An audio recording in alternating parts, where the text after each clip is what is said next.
ప్రస్తుతం జరుగుతున్నటువంటి స్థానిక సంస్థల ఎన్నికల్లో అందులో ప్రధానంగా పురపాలక సంఘ నగరపాలక సంఘ ఎన్నికలు జరుగుతున్నాయి. గత నెల క్రితం బీఆర్ఎస్ పార్టీ వర్కింగ్ ప్రెసిడెంట్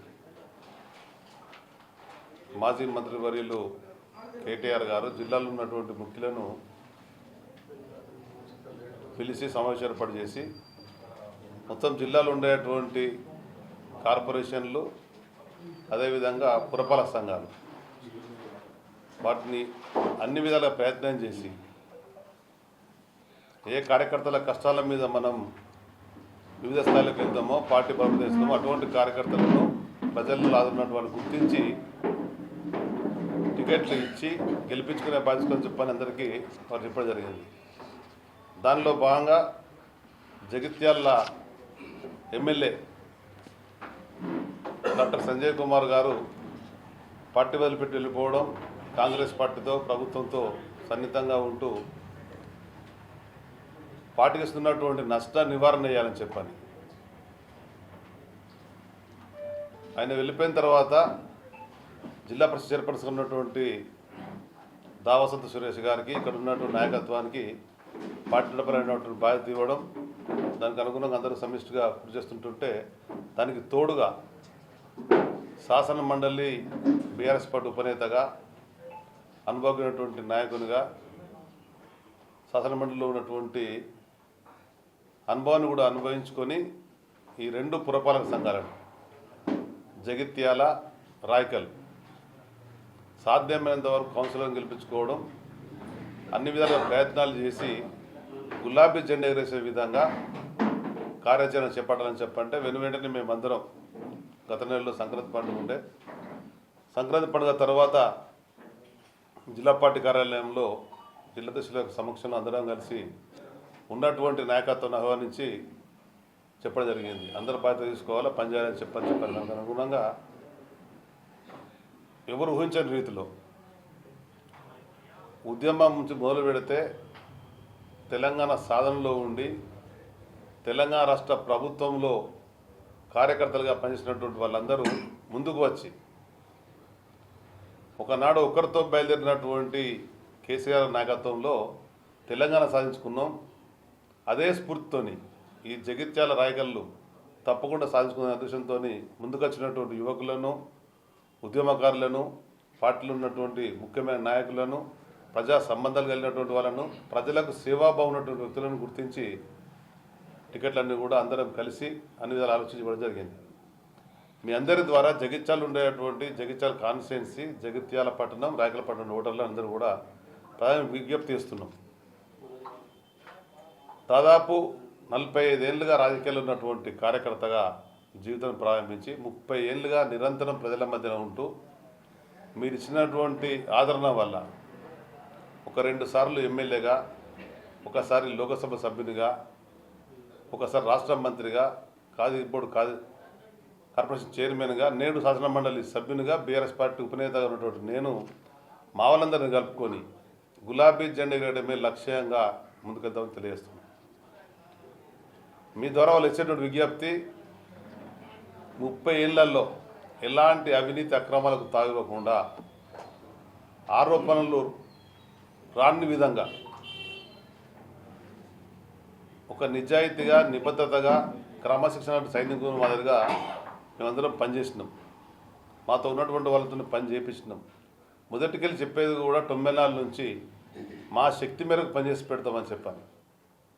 ప్రజాప్రతినిధి ఎన్నికైనా అవకాశం రాకున్నా అధికార పక్షమైనా ప్రతిపక్షమైనా నిరంతరం ప్రజల మధ్య ఉంటామని చెప్పినాం. దానికి అనుగుణంగా పనిచేస్తున్నాం. ఈ ప్రస్తుతం జరుగుతున్నటువంటి ఎన్నికలలో మీరు చూస్తున్నారు, కలుషితమైన రాజకీయాలు కనబడుతున్నాయి. ఒక నైతిక విలువలు లేవు, ఒక నిబద్ధత లేదు, ప్రజలకు సేవ చేస్తున్నటువంటి భావన కూడా లేదు. స్వార్థపూరిత రాజకీయాలతో పైనుంచి కింది వరకు ఎన్నడూ ఊహించని విధంగా జగిత్యాల్లో ఇటువంటి రాజకీయాలు వస్తాయని చెప్పని ఏ ఒక్కరు కూడా ఊహించని విధంగా మరి కలుషితమైన రాజకీయాలు వస్తున్నాయి కనుక దీన్ని తిప్పికొట్టాలంటే ఓటనే ఆయుధం మీ చేతిలో ఉంది.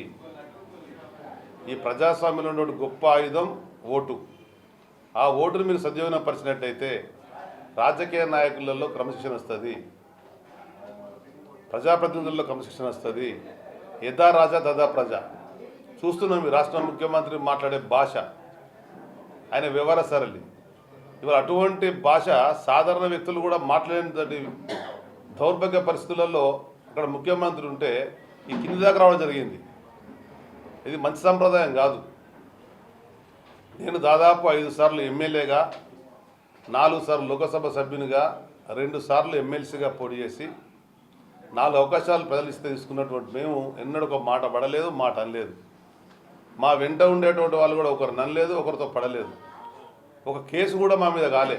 అంటే అంతటి ప్రజలలో ఒక గౌరవభావం పెరగాల, ఒక నైతిక విలువతో ఉన్నటువంటి రాజకీయం చేయాలా, మనం చూసి 10 మంది నేర్చుకోవాలనేటువంటి ఎంత బాధలున్నా ఎంత ఇబ్బందులున్నా భరించడమే కానీ ఏనాడు కూడా ఒకరు తులనాడలే, వ్యక్తిగత అంశాలకు వెళ్ళలే. ఏదైనా ప్రజా సమస్యలు ఉన్నా, ప్రజల ఆస్తుల దోపిడీకి గురవుతున్నా కానీ వదిలిపెట్టలే. వాటి పట్ల మాత్రం కఠినంగా వ్యవహరించినాం, ప్రపంచానికి తెలియజేసినాం, ప్రభుత్వాల కళ్ళు తెరిపించినాం, వాటిని కాపాడినాం. ఆ విధంగా ముందుకెళ్ళినామే కానీ ఇటువంటి వాతావరణం వస్తుందని చెప్పని భావించలేదు. కనుక నిజాయితీ కలిగినటువంటి నికార్సైనటువంటి వ్యక్తులను మేము ఈరోజు నియమించినాము. మా పార్టీ పరంగా మేము ముందుకు వచ్చినాము. మేమందరం కూడా కష్టపడుతున్నాం.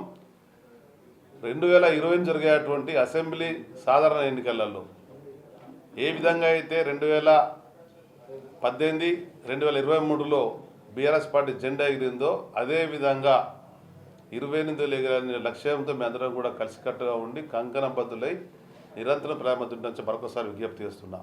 ఎమ్మెల్యే డాక్టర్ సంజయ్ కుమార్ గారు పార్టీ వదిలిపెట్టి వెళ్ళిపోవడం, కాంగ్రెస్ పార్టీతో ప్రభుత్వంతో సన్నిహితంగా ఉంటూ ఉద్యమకాడు కాకున్నా కానీ పెద్దలు కేసీఆర్ గారు స్వయంగా ఆహ్వానించి టికెట్ ఇచ్చి మొదటి ప్రయత్నంలో ఓడిపోతే కూడా ఎన్నికల ఓట్ల ప్రకారంగా ఓడిపోవచ్చు కానీ బీఆర్ఎస్ పార్టీ పరంగా తనే శాసనసభ్యుల విధంగా పని చేస్తానని చెప్పిన మాట ఇచ్చి నాయకత్వాన్ని బలపరిచిండు.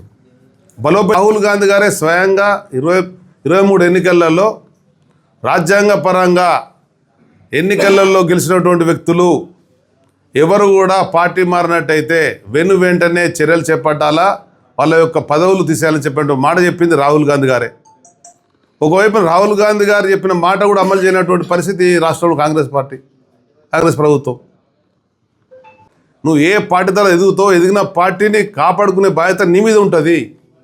అవన్నీ వదిలేసేసి అభివృద్ధి కొరకు పోతున్నా అంటే అభివృద్ధి కొరకు మంజూరయ్యే నిధులు ఎవరివి? రేవంత్ రెడ్డి ఇంట్లోయా? కాంగ్రెస్ పార్టీ గాంధీ భవన్యా?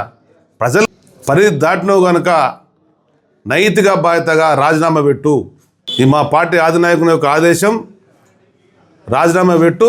ప్రజాకోర్టులో ఎన్నికలలో నీకు శిక్ష పడడం ఖాయమని చెప్పి మనవి చేస్తున్నా. పార్టీ నాయకుడు ఖచ్చితంగా ఎప్పుడు జరిగింది, మిమ్మల్ని ఎట్టి పరిస్థితుల్లో తిరిగి తీసుకునేది లేదు. ఎవరైతే పార్టీ వదిలిపెట్టి పార్టీ క్రమశిక్షణ దాటినట్టు వాళ్ళరో ఏ పరిస్థితుల్లో కూడా తీసుకునే ముచ్చట్లేదు, కడపలో అడుగుపెట్టే ముచ్చట్లేదు. ఏదైనా బాధ్యత ఉంటే ఒక చదువుకున్న ఒక నేపథ్యం ఉన్న కుటుంబ వ్యక్తి అయితే వెంటనే రాజీనామా పెట్టాలని చెప్పి మేము డిమాండ్ చేస్తున్నాం. చిత్తుగా ఓడిస్తాం. మా కార్యకర్తలు కంకణం కట్టుకున్నారు. మోసం చేసినటువంటి వాళ్ళను ప్రజాక్షేత్రంలో ఆహార నిశలు పాటుపడైనా కానీ వాళ్ళు పార్టీ పదవులలో ఉంటే తొలగించే అవకాశం పార్టీ అధినేతకు ఉంటుంది. ఏదో ఎన్నికైనటువంటి సభ్యులు, చట్టసభ్యులు ఉన్నటువంటి వాళ్ళు మేము యాక్షన్ తీసుకోవడానికి మాకు అధికారం ఉండదు. అది స్పీకర్ తీసుకోవచ్చు లేదా కోర్టు తీసుకోవచ్చు. మేము స్పీకర్ ముందు పెట్టినాం. దురదృష్టం ఏంటంటే నేను చెప్పినటువంటి శాస్త్రం ఇప్పుడే పిల్లి పాలదాతు కళ్ళు మూసుకున్నట్టుగా ఆ నిర్ణయాలు జరుగుతున్నాయి. ఏదేమైనా కానీ సుప్రీంకోర్టు వరకు వెళ్ళాలా, ఎట్టి పరిస్థితులలో వాళ్ళ యొక్క సభ్యత్వాన్ని తొలగించాలనేదే మా ప్రధానమైనటువంటి కార్యక్రమం మా పార్టీ పరంగా. ఎమ్మెల్యే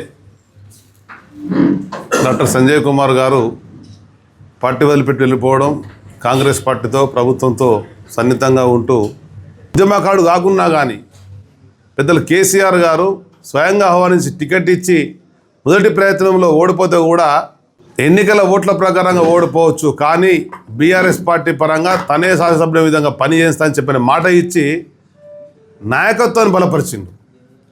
రాహుల్ గాంధీ గారే స్వయంగా 23 ఎన్నికలలో రాజ్యాంగ పరంగా ఎన్నికలలో గెలిచినటువంటి వ్యక్తులు ఎవరు కూడా పార్టీ మారినట్టయితే వెంటనే చర్యలు చేపట్టాలా, వాళ్ళ యొక్క పదవులు తీసేయాలని చెప్పినట్టు మాట చెప్పింది రాహుల్ గాంధీ గారే. ఒకవైపు రాహుల్ గాంధీ గారు చెప్పిన మాట కూడా అమలు చేయనటువంటి పరిస్థితి రాష్ట్రంలో కాంగ్రెస్ ప్రభుత్వం. నువ్వు ఏ పార్టీ ద్వారా ఎదుగుతావు, ఎదిగిన పార్టీని కాపాడుకునే బాధ్యత నీ మీద ఉంటుంది. అవన్నీ వదిలేసేసి అభివృద్ధి కొరకు పోతున్నా అంటే అభివృద్ధి కొరకు మంజూరయ్యే నిధులు ఎవరివి? రేవంత్ రెడ్డి ఇంట్లోయా? కాంగ్రెస్ పార్టీ గాంధీ భవన్యా? ప్రజలు పరిధి దాటినవు కనుక నైతిక బాధ్యతగా రాజీనామా పెట్టు. ఈ మా పార్టీ అధినాయకుని యొక్క ఆదేశం, రాజీనామా పెట్టు. ప్రజా కోర్టులో ఎన్నికలలో నీకు శిక్ష పడడం ఖాయమని చెప్పి మనవి చేస్తున్నా. పార్టీ నాయకుడు ఖచ్చితంగా ఎప్పుడు జరిగింది, మిమ్మల్ని ఎట్టి పరిస్థితుల్లో తిరిగి తీసుకునేది లేదు. ఎవరైతే పార్టీ వదిలిపెట్టి పార్టీ క్రమశిక్షణ దాటినట్టు వాళ్ళరో ఏ పరిస్థితుల్లో కూడా తీసుకునే ముచ్చట్లేదు, కడపలో అడుగుపెట్టే ముచ్చట్లేదు. ఏదైనా బాధ్యత ఉంటే ఒక చదువుకున్న ఒక నేపథ్యం ఉన్న కుటుంబ వ్యక్తి అయితే వెంటనే రాజీనామా పెట్టాలని చెప్పి మేము డిమాండ్ చేస్తున్నాం. చిత్తుగా ఓడిస్తాం. మా కార్యకర్తలు కంకణం కట్టుకున్నారు. మోసం చేసినటువంటి వాళ్ళను ప్రజాక్షేత్రంలో ఆహార నిశలు పాటుపడైనా కానీ వాళ్ళు పార్టీ పదవులలో ఉంటే తొలగించే అవకాశం పార్టీ అధినేతకు ఉంటుంది. ఏదో ఎన్నికైనటువంటి సభ్యులు, చట్టసభ్యులు ఉన్నటువంటి వాళ్ళు మేము యాక్షన్ తీసుకోవడానికి మాకు అధికారం ఉండదు. అది స్పీకర్ తీసుకోవచ్చు లేదా కోర్టు తీసుకోవచ్చు. మేము స్పీకర్ ముందు పెట్టినాం. దురదృష్టం ఏంటంటే నేను చెప్పినటువంటి శాస్త్రం ఇప్పుడే పిల్లి పాలదాతు కళ్ళు మూసుకున్నట్టుగా ఆ నిర్ణయాలు జరుగుతున్నాయి. ఏదేమైనా కానీ సుప్రీంకోర్టు వరకు వెళ్ళాలా, ఎట్టి పరిస్థితులలో వాళ్ళ యొక్క సభ్యత్వాన్ని తొలగించాలనేదే మా ప్రధానమైనటువంటి కార్యక్రమం మా పార్టీ పరంగా.